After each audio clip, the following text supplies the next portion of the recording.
Hai guys, saya Dwianti Ananda Irawan, mahasiswi dari Universitas Samratulangi, Fakultas Ilmu Sosial dan Politik, jurusan Ilmu Administrasi, Program Studi Ilmu Administrasi Bisnis, dengan NIM 220811020133. Saat ini, saya akan menjelaskan peran kepentingan kapitalis global dalam memanfaatkan pemerintahan Indonesia. Check it out.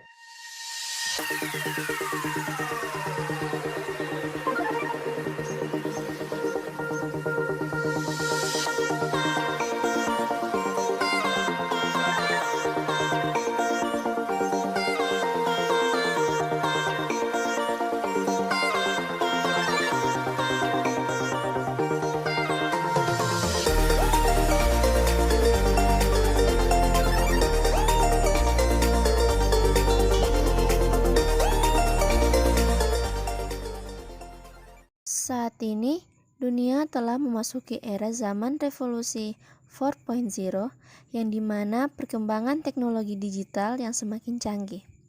Perkembangan ini berpengaruh besar terhadap perekonomian dunia, termasuk negara Indonesia.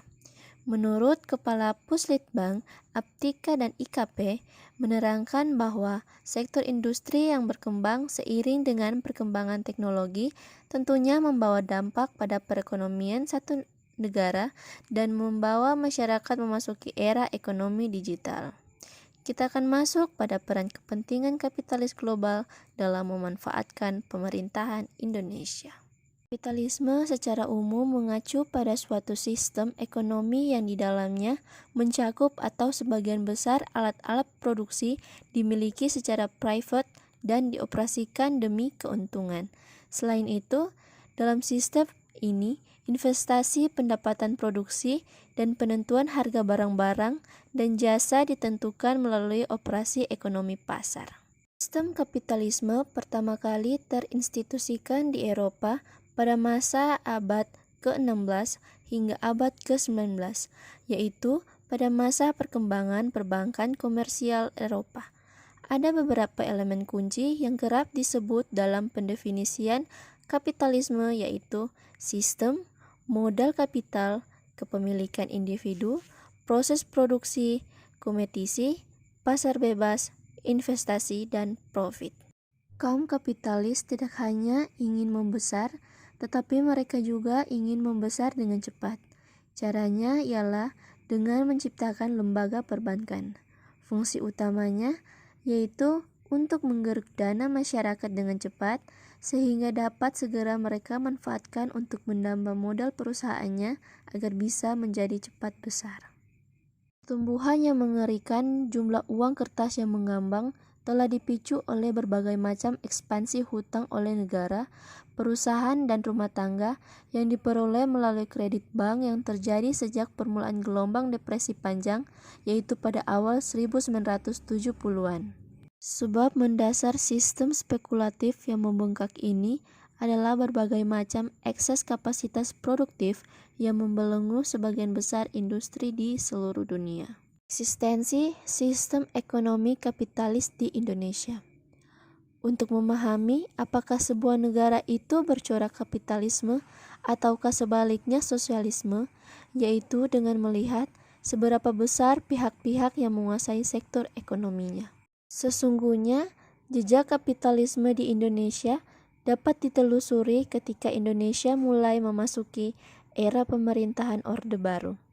Kebijakan Orde Baru lebih berpihak kepada Barat dan menjauhi ideologi sosialis. Baiknya politik Indonesia dengan negara-negara Barat, maka arus modal asing mulai masuk ke Indonesia, khususnya PMA, yaitu penanaman modal asing, dan hutang luar negeri mulai meningkat.